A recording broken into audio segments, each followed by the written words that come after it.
Speaking of four, there is a fatal four-way match with Roman putting both of his titles on the line against Randy Orton, against AJ Styles, and against LA Knight. You want to talk about putting everything into a tailspin? Holy smokes. Right? What if? Holy smokes. I'm not saying it happens, but what if?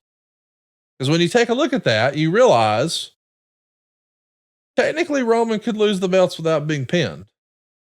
And now there's a whole new conversation. I don't think that's going to happen. Oh my gosh, is that interesting? Let's take a look at that graphic again, Silva. As you take a look at this, Eric, you got a jacked AJ Styles who looks better than ever. He looks like a real life action figure.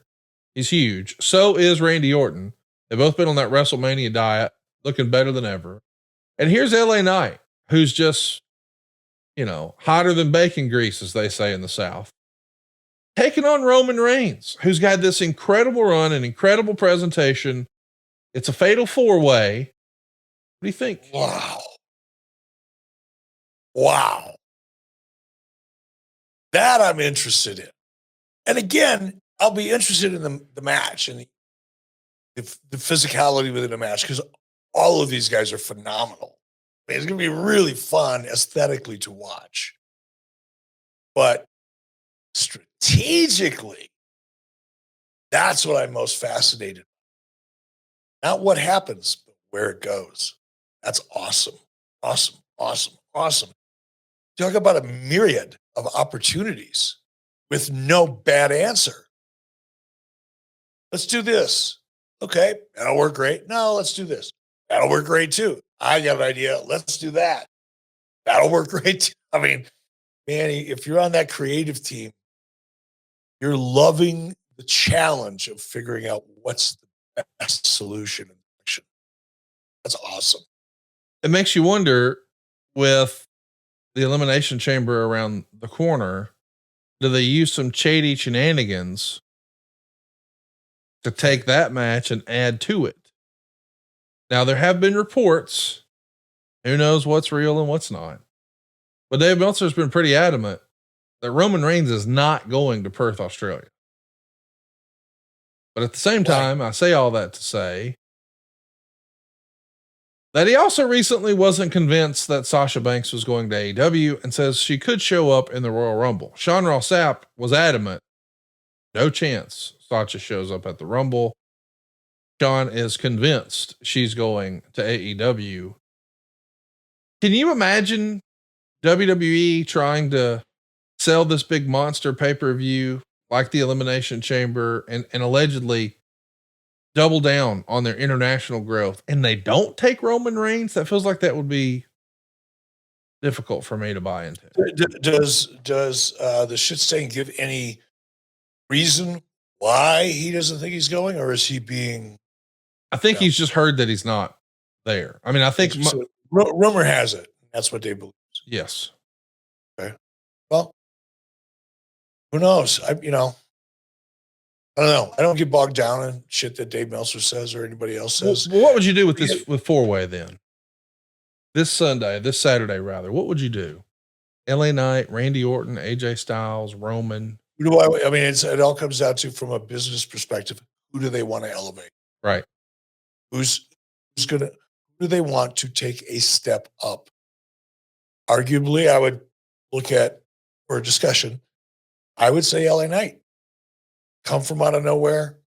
His star is ascending. He hasn't reached peak. Certainly hasn't gone over peak. He's making forward progress. Fast. So there's an argument for that discussion. I think AJ Styles has been a sleeper that can over-deliver.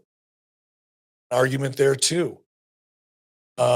Randy, as much as I love character that Randy brings to the table, as much as I absolutely think he is the hottest performer in the last 20 years, certainly as a heel. I'm less inclined to think that that's the direction they would go. I don't know.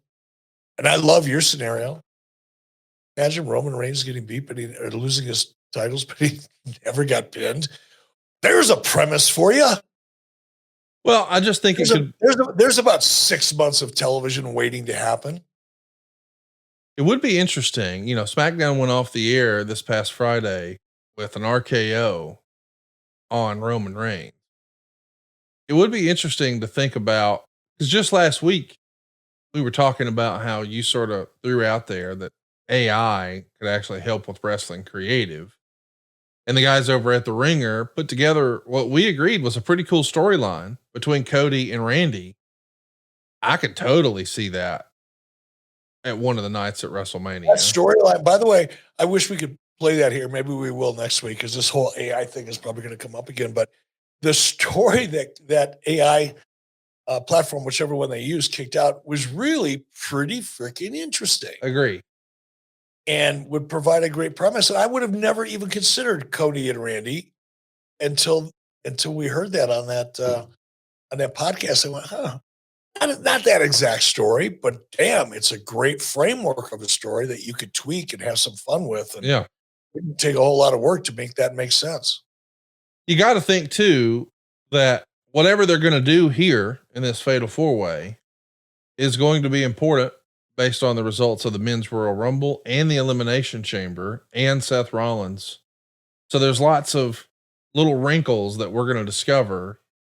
I think most people would assume that Punk is going to win the Rumble and call out Seth Rollins, or that Cody's going to go back to back and call out Roman Reigns. It'll be interesting to see how we get there. I know you and I are going to be watching it together. It's Top Guy Rumble weekend. We're going to be in Tampa, and everyone who is a Top Guy over on adfreeshows.com is invited. We've got a full schedule planned. We're going to have a lot of fun, lots of fun silliness lined up. And we want to thank all of you for all of your support over at adfreeshows.com. And hey, shout out to everybody who showed up early on a Sunday morning to watch along with us here. Greg Jacobson and Josh Henney and Alex Wheaton and Coach Keith and so many other folks who were here. Little Jimmy Sorensen, PJ Taints. And as I'm scrolling up, you guys are really active in the live chat today. Thank you guys, Noble and Leon and Carl and everybody, for showing up and hanging out with us. Let's do a few questions from our live studio audience. Coach Keith wants to know, Eric, this might be too soon to say, but with everything going on right now, do you think this could be one of the best Royal Rumbles ever, or at least top 5? And that, Eric, to me, is a great question, because it sort of dovetails into what we're trying to talk about eventually here today. Is there too much talent at the top? Because a lot of times when we would watch a Royal Rumble, we kind of knew going in, well, this guy's going to win, or that guy's going to win. Like, I think last year, everybody I was watching with sort of knew, okay, so Cody's winning. Cody's back and he's winning the Rumble. I don't know if I can call it this year. Will it be, CM Punk? Will it be Cody? Or could they go a different direction, since there's so many question marks about what The Rock's doing and what Seth's doing? I think not being able to call it adds a lot to the enjoyment. What say you? Absolutely. There's the anticipation and the surprise. Action comes with the product. It's just absolutely. And I do agree. For me, now I'm going to be honest again, man. I've always enjoyed the Royal Rumble. I've always felt the same way about it in terms of the hierarchy of pay-per-views and putting it right up there, right behind WrestleMania. But I've never been as interested as I am right now. So that suggests to me that because I'm pretty average. I'm a passive viewer when it comes to WWE and AEW. Wrestling in general. I'm not like a diehard every Monday night, every Wednesday, every Friday kind of guy. I'll drop in here and there. Look, Samoa Joe caught my eye. I'm going to drop in. I watched the whole show, most of it as a result. But I don't know, man. I do agree. I think this is probably going to be, if not the best, one of the best Royal Rumbles. But it is because they've got so many great talents, any of whom arguably could be the guy. It's just a question of which one would be the best guy.